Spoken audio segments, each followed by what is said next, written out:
foofu si daanaka li nga xam ne que moo di présidence tey jii nag am na li nga xam ne que moo di le conseil des ministres alors conseil des ministres bi nag mu daal di ànd ak li nga xam ne que moo di yenn si ay nomination dañuy daal di ñëw si les nouvelles nominations yi nga xam ni itam tey le président Bassirou Diomaye opéré na ko donc mu daal di nommé foofu si daanaka affaires étrangères ki nga xam ne que moo di monsieur Baye Mokhtar Diop mu nekk conseiller des affaires étrangères principal de classe exceptionnelle moom itam mu daal di koy nommé tey jii mu nekk ambassadeur extraordinaire et plénipotentiaire bu Sénégal auprès de son excellence monsieur Emmanuel Macron keneen itam di ki nga xam ne que moo di monsieur El Hadji Maguette Seye mu nekk conseiller des affaires étrangères ñu daal di koy nommé tey jii léegi moom mooy ambassadeur extraordinaire et plénipotentiaire foofu si wutu président ki nga xam ne que moo di Mohamed Ould Cheikh Al Ghazouani keneen itam di ki nga xam ne que moo di monsieur Serigne Dieye moom itam tey jii nommé nañ ko léegi moom mooy ambassadeur extraordinaire et plénipotentiaire bu Sénégal keneen itam di ki nga xam ne que moo di madame Mariam Sy moom itam nommé nañ ko léegi moom mooy li nga xam ne rek moo di justement ambassadeur extraordinaire et plénipotentiaire bu Sénégal auprès de son excellence monsieur Adama Barrow foofu si daanu ko Gambie monsieur Mbada Kora Ndiaye moom itam mu nekk ambassadeur extraordinaire et plénipotentiaire léegi foofu foofu si daanu république bu Algérie monsieur Amadou Nende Ndoye aussi moom itam nommé nañ ko foofu si daanu république bu Ghana monsieur Stéphane Sylvain Sam moom itam nommé nañ ko foofu si daanu li nga xam ne que moo di foofu si daanu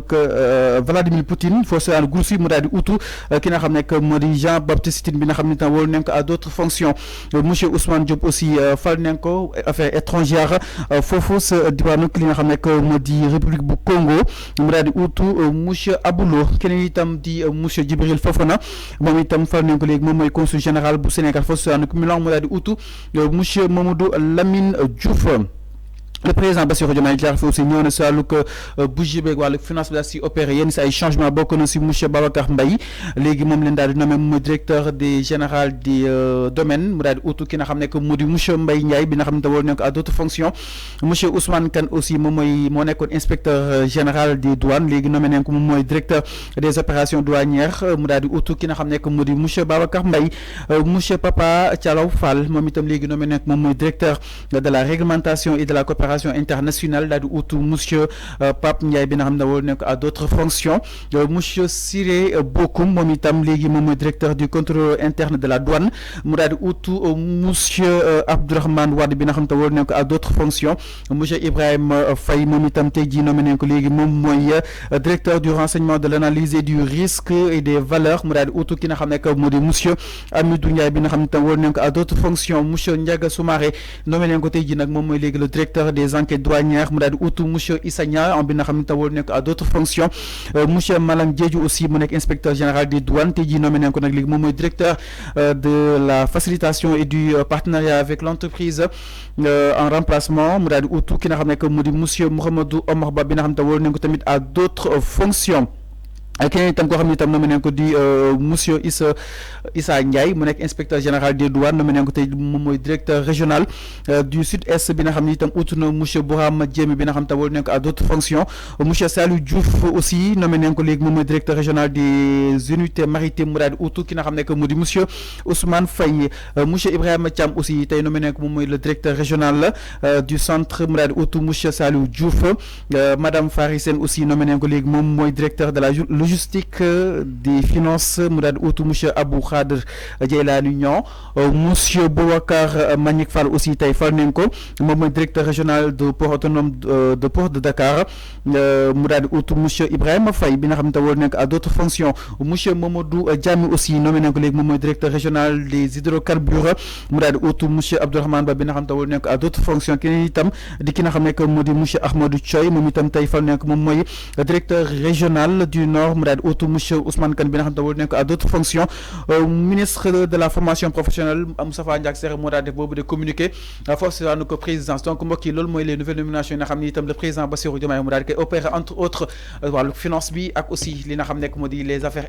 étrangères alors Cheikh Omar loolu moo ñu permettre daal di dugg exactement si li nga xam ne moo di décryptage bi ni ki tey jii le président mu daal di laal li nga xam ne moo di xëyu ndaw ñi Ousmane Sonko aussi mu ne nañ ko jox mu daal di gaaw valider dépenses yi nga xam ne itam jamono ji mënatul xaar c'est-à-dire les urgences de l'heure concrètement naka na ko daal di jàngatee par rapport ak ndaw ñi nga xam ni itam le président pare na pour daal di koy doxal fii ak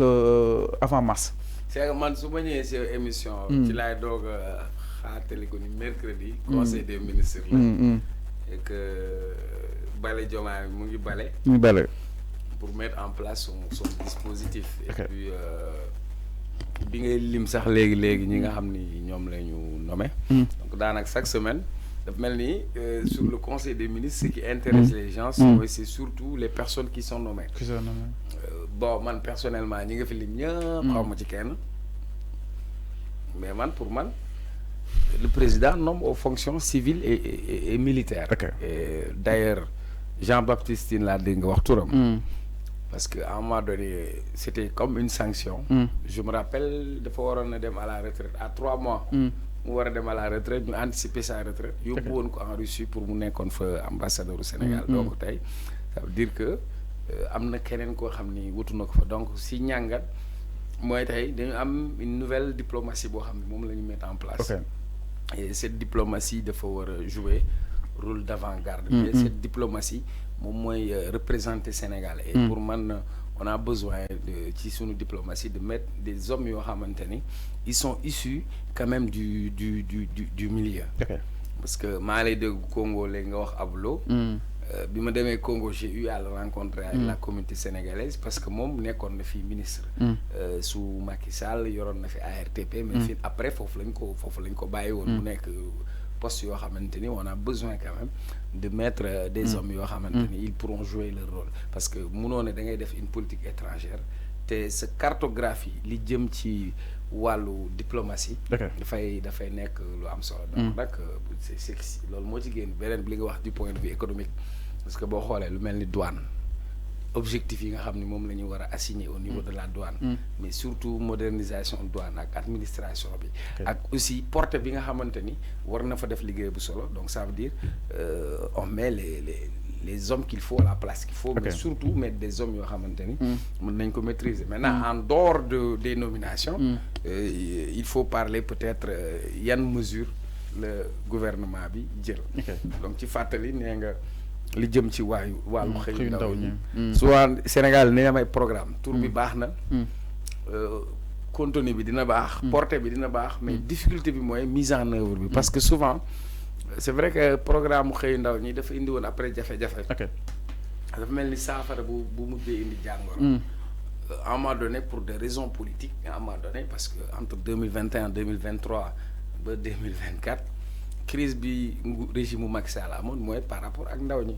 d'abord sur la question de l'emploi mais sur la question de conditions de l'emploi des jeunes où on a eu beaucoup de programmes yu jëm ci jeunes yi mais réglé wu ko parce que yaa ngi wax coow Prodac Mame Mbaye Niang fi am na ñu ci jotatee loolu yëpp ci ndaw ñi la jëmoon la question de DER bi coowu DER bi loolu yëpp ci ndaw ñi la jëmoon ñuy wax après in fine ñu ne xëyu ndaw ñi mais tey bëri na ñoo xam ne liggéey nañ ci xëyu ndaw ñi te kenn fayu leen parce que dafa dem ba am benn recrutement politique bu ci am mu dem ba nekk benn genre surcharge salariale parce que man damay toog ay nit yu bëri woo ma ne ma ñun la ñu affecté woon commune sàngam mais toog nañ 6 mois yoo xam ni fayeekuñu am na ñoo xamante ni ci période diggante 2023 2024 liggéey nañ 8 mois yoo xam ni fayuñu leen état bi régime bu bees bi mu ñëwee fekk fi problème boobu donc déjà c'est tout à fait normal que le premier ministre mu interroger wu sur la question de ce programme pour d'abord ñu saytu programme bi parce que bul fàtte ni am na beneen programme boo xamante ni mu ngi doon dem dans le cadre de xëyu ndaw ñi mooy le FERA fonds d'entretien routier autonome nga xamante ni ñu bëri dañ leen doon jël ci xëyu ndaw ñoom nga doon gis ñu leen di yóbbu parfois ñuy bale nekk benn personnel en appoint mais y a eu benn recrutement bu ëpp doole ba nga xamante ni ñu bëri fay ñu leen salaire donc déjà il faut ñu lijjanti mbir moomu xool fonds yi fu mu jëm def ci ay enquête auditer le personnel mais surtout orienter xëyu ndaw ñi pour mu mun a dimbali ndaw ñi moo tax ñoom peut-être changé nañ tur bi nan lañ ko tuddee emploi jeune wala emploi jeunesse quel que soit le nom le plus important c'est l'impact en termes de résultats et moi c'est ce que j'avais toujours dit ils ont appelé les jeunes à faire focus sur le projet. Maintenant, le projet doit faire focus sur la jeunesse. Okay. Voilà, alors là, un petit point bobo. Benen point bi xamni dégg naa ko ci conseil des ministres bi. Ils ont parlé de la régularisation des transports. ñëwaat nañ ci insister nañ ci et puis pour moi, l'État doit prendre ses responsabilités parce qu'on a besoin de réguler le système de transport. Notamment, surtout, le contrôle, mais surtout pour l'obtention des permis, mais aussi la formation. Et puis, il y a un aspect important,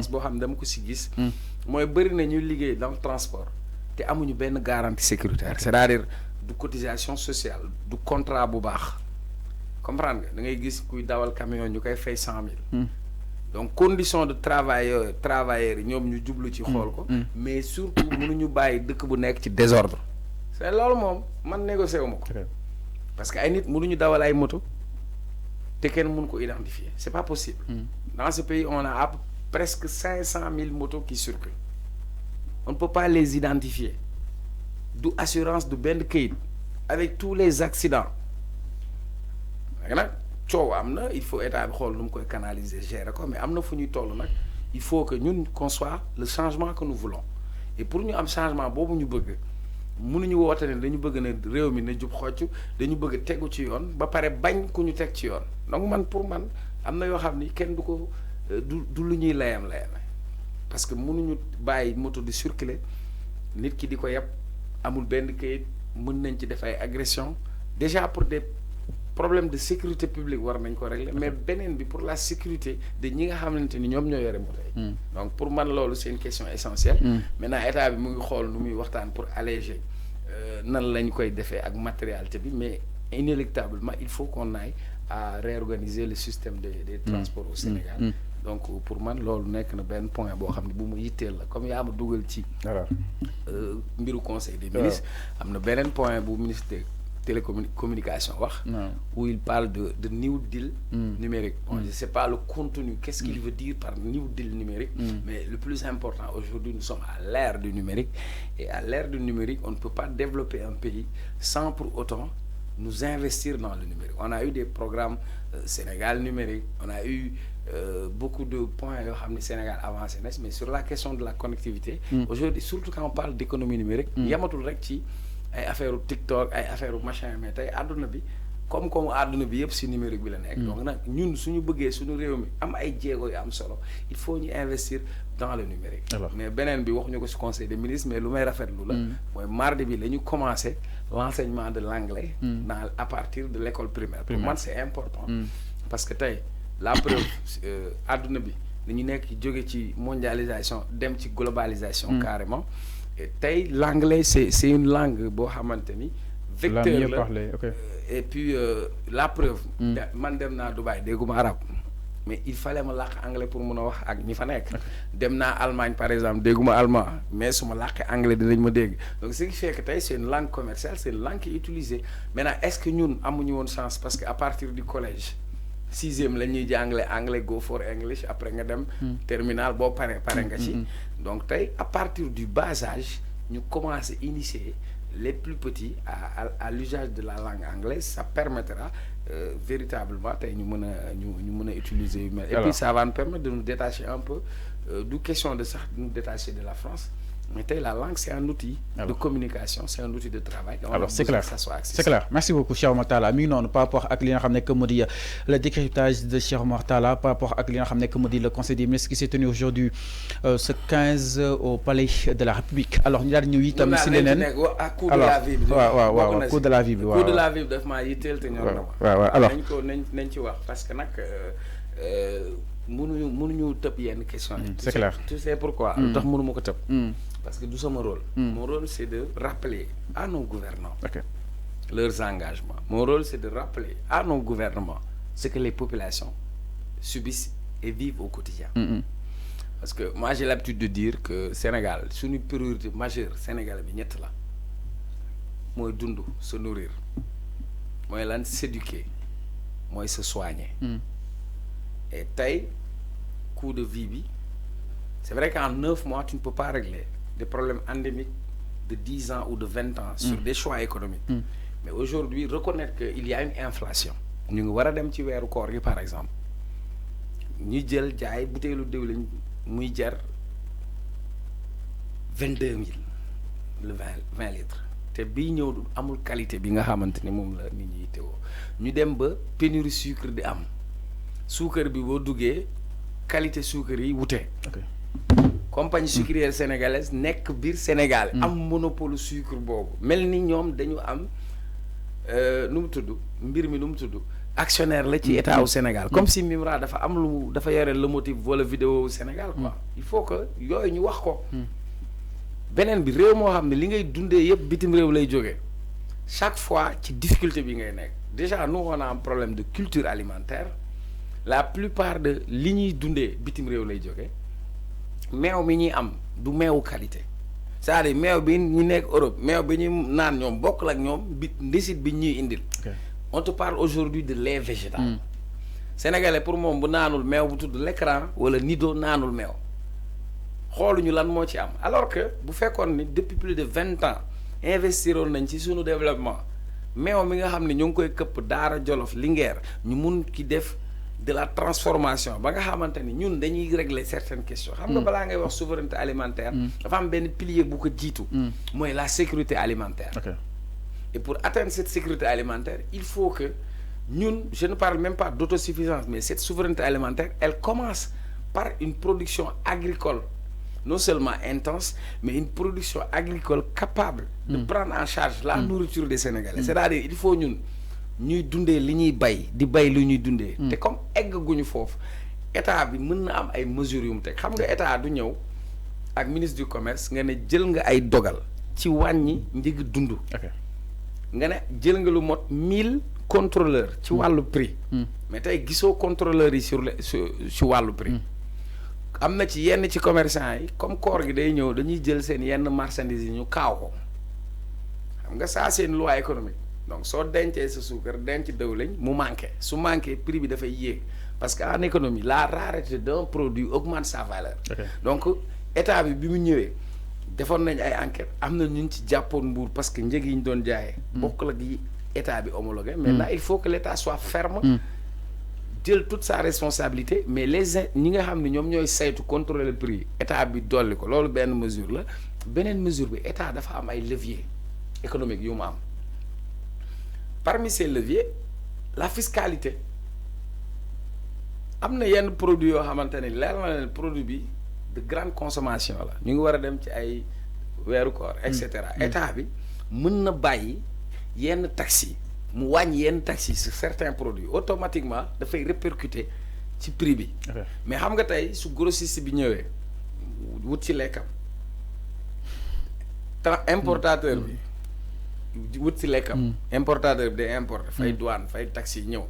grossiste bi fay camion bi ñu décharger comprendre nga demi grossiste bi jot ci détaillant bi yëpp ko ci sere léegi ñoom chaîne boobu yëpp la ñuy jël teg ko ci ndodd askan bi beneen bi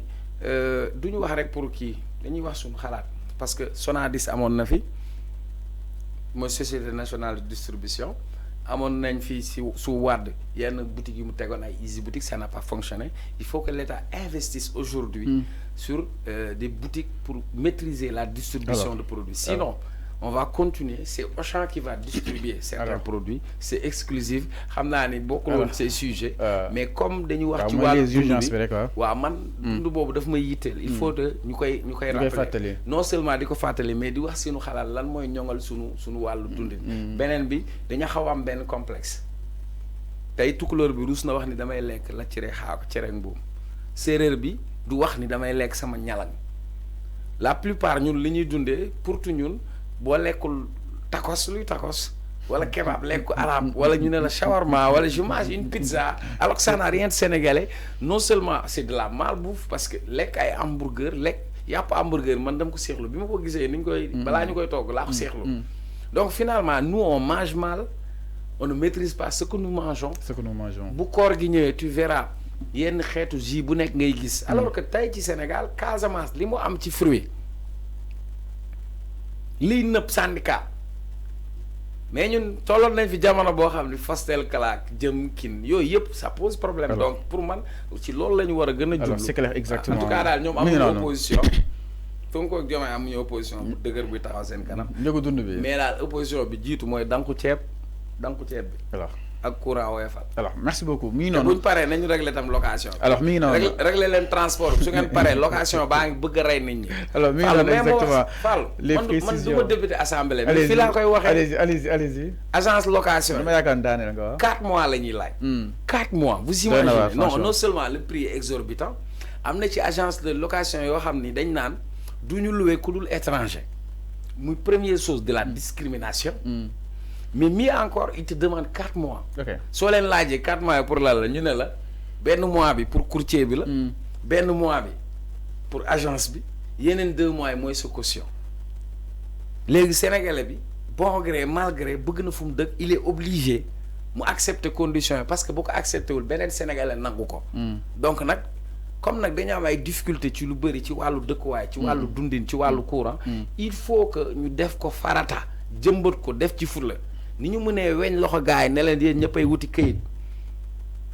mën a régler yenn questions yi ci wàllu transporteur yi nañ ko régler ci locataire yi. location bi yaa ngi rey nit ñi. alors c'est clair da ngay gis ko li ngay sa salaire nga fay ko location toog di xoole